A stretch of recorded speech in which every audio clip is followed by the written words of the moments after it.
Well, this is Steve Ridgell, and I want to tell you a little bit about my friend Marshall and his coming home story. Uh, Marshall grew up in a fractured home. His childhood was rough. The closest thing probably he had to a stable influence in his life was his older brother. Chris was 10 years older than Marshall, and so in a lot of ways, as they got older, actually functioned more as a father figure probably than as a brother. But boy, Marshall will tell you, he made a lot of bad choices, had a lot of anger. Now you can say, well, I understand. And if you knew all his story, you do understand some of it. But Marshall matured to the point where he said, just hard upbringing doesn't justify bad choices, terrible choices sometimes. And as a result of some of those choices, Marshall spent a lot of his time as an adult incarcerated. Well, the last time he went, all this time his brother Chris's wife Stephanie, they're helping Marshall with his kids. They're praying for Marshall.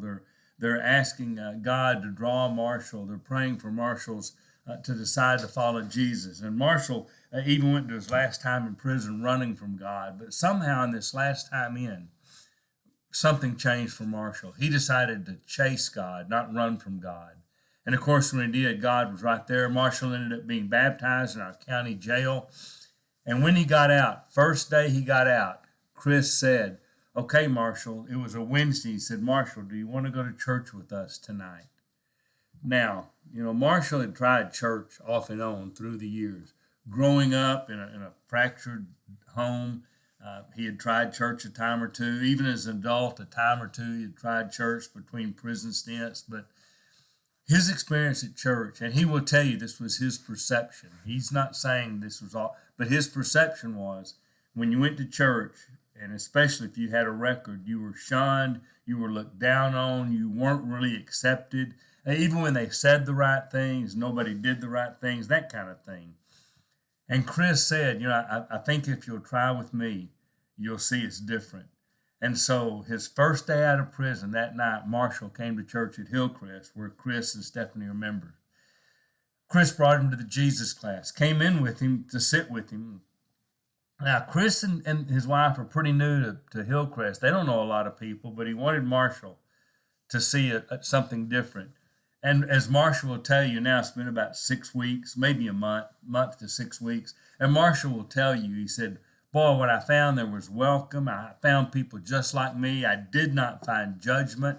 I realized that this was a place where everybody would talk about their need to try to follow Jesus and how thankful they were for grace. And so Marshall started, and in the month to 6 weeks since he came that first night, he got out of jail on Wednesday morning, came Wednesday night. Since that time, Marshall has not missed a Wednesday night in the Jesus Journey class. He's not missed a Sunday morning worship.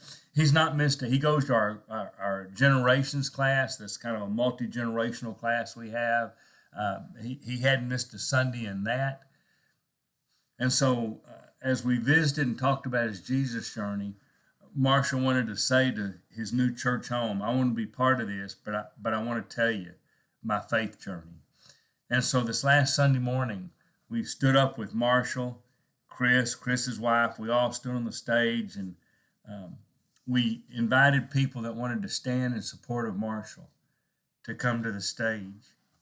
Of course, all of our elders and wives came down. Most of our Jesus journeys, a lot of the generations class, filled the stage with people standing with Marshall.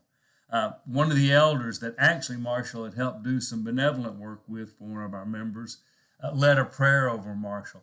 Asked the whole congregation if they wanted to stand in support of Marshall to do that, and they did. Prayed over Marshall, told him a little bit of his story.